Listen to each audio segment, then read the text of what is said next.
fidelidade de Deus. Ele proclama a fidelidade de Deus. A fidelidade de Deus, seu poder e sua perfeição são a essência de seu ser. Ele cumpre a sua palavra em tudo o que promete. Salomão estava vivendo o cumprimento das ricas e infalíveis promessas divinas feitas antes do seu nascimento a Davi, seu pai. Se os irmãos for lá na Bíblia, você vai ver quando Deus prometeu para Davi, dizendo que seu filho iria reinar. E era promessa de Deus. Então ele acreditou nas promessas de Deus. Ele tinha convicção que Deus era fiel nas suas promessas. Sabe o que Deus está dizendo para nós aqui? Deus tem promessa para a tua vida e você tem que acreditar nela. Amém. Você tem que agarrar as promessas de Deus. Vai acontecer. Pode abalar o mundo. A promessa de Deus vai se cumprir na minha vida. Aleluia. Então é uma das características. Quando você for orar, Senhor, eu sei que tu cumprirás na minha vida a tua promessa. Eu sei que tu cumprirás na minha família a tua promessa. Amém. Eu sei que tu cumprirás na minha igreja a tua promessa. Eu sei que tu cumprirás na vida dos meus filhos a tua promessa. Amém. Deus, Ele é fiel. E você deve confiar nas promessas do Senhor. Então isso é uma das características da oração, a confiança, a proclamar a fidelidade de Deus, saber que Deus é fiel. Amém? Aleluia. A confiança do crente na fidelidade de Deus manifesta em sua oração de petições e gratidão. Determinará a maneira como seus descendentes verão a Deus e nele crerão e confiarão. A vida espiritual santa e abundante dos piedosos cristãos de hoje despertará o povo de amanhã a conhecer ao Senhor. Sabe por que nós hoje confiamos em Deus? É porque no passado, nossos pais, que vieram na fé, eles confiaram em Deus, confiaram nas promessas de Deus, e nós somos responsáveis de passar para os nossos filhos essa confiança, Por que muitos filhos hoje crescem, não querem saber de Deus, vão para o mundo e talvez ele nunca volta? É porque os pais não confiavam em Deus. Meu pai vai na igreja, mas ele não confia muito em Deus. Mas quando nós demonstramos tudo que nós fazemos, nós demonstramos que confiamos em Deus, nosso filho está com dor de cabeça, você chega, Senhor, eu creio que tu irás curar a dor de cabeça pela criança do meu pai, confia em Deus. Aleluia. O problema é que nós não fazemos isso. O problema é que tudo que acontece na nossa casa, a primeira coisa que nós pensamos é no advogado, a primeira coisa que nós pensamos é no juiz, é no médico, Nós pensamos em outras pessoas para resolver os problemas. Mas quando nós começarmos a passar para os nossos filhos, que nós em primeiro lugar depositamos a nossa confiança em Deus, ele vai dizer, esse Deus é fiel, meu pai confia em Deus. E ele vai crescer sabendo disso. E ele vai ter também um relacionamento de confiança em Deus. Isso é importante, irmãos, nós passarmos para os nossos filhos. E às vezes nós estamos falhando nisso.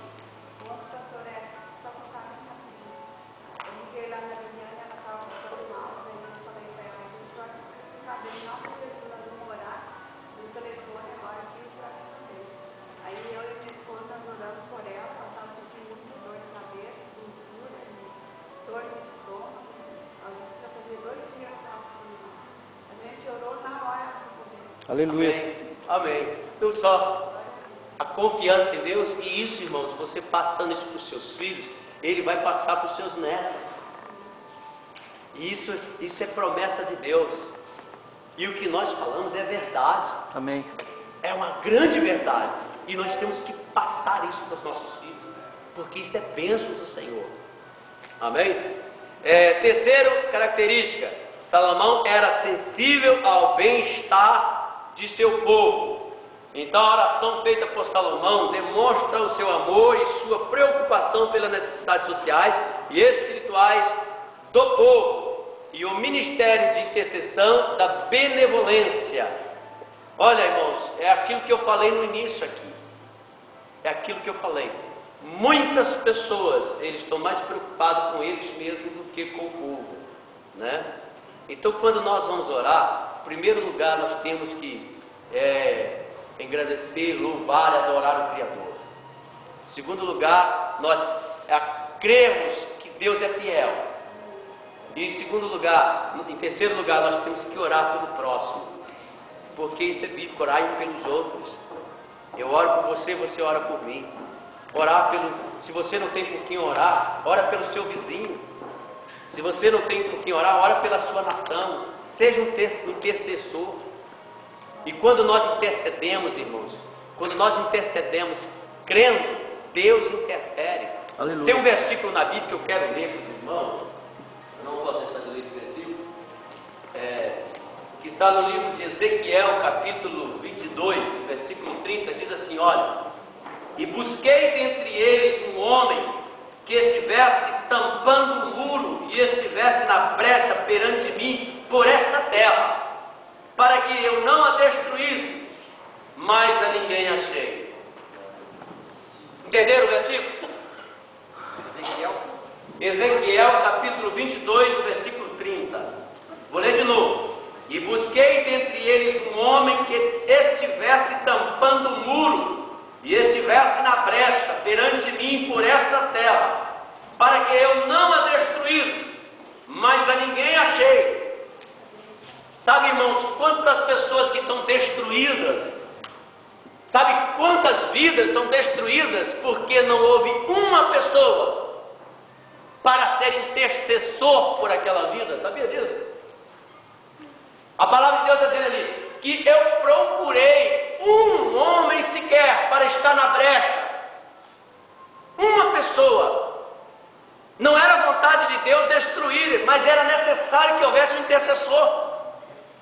Sabe por que Ló não foi destruído em Sodoma e Gomorra? Porque Abraão intercedeu por ele. Porque se Abraão não intercedesse por Ló, ele teria sido destruído em Sodoma e Gomorra. Às vezes há pessoas na nossa família que está sendo destruída porque faltou intercessor. Está faltando intercessão. Então é necessário que você tenha consciência que você precisa ser um intercessor. Você precisa estar intercedendo. Ore pelas nações, ore pela sua igreja, ore pelo seu pastor, ore pelo seu vizinho. Pegue o mapa, escolha uma nação. Esse mês eu vou orar por essa nação, vou interceder por essa nação. Amém. Outro mês agora eu vou orar por essa nação. Mas não tem nada a ver com essa nação, pastor. Não importa, seja intercessor. Deus está procurando intercessores, porque não é projeto de Deus destruir, mas é preciso que haja intercessor. E Deus diz assim: eu procurei intercessor, olha só. Busquei dentre eles um homem que estivesse tampando o muro e estivesse na brecha perante mim por esta cidade, por esta terra. Eu queria que tivesse alguém na brecha intercedendo por essa terra, mas eu não encontrei ninguém.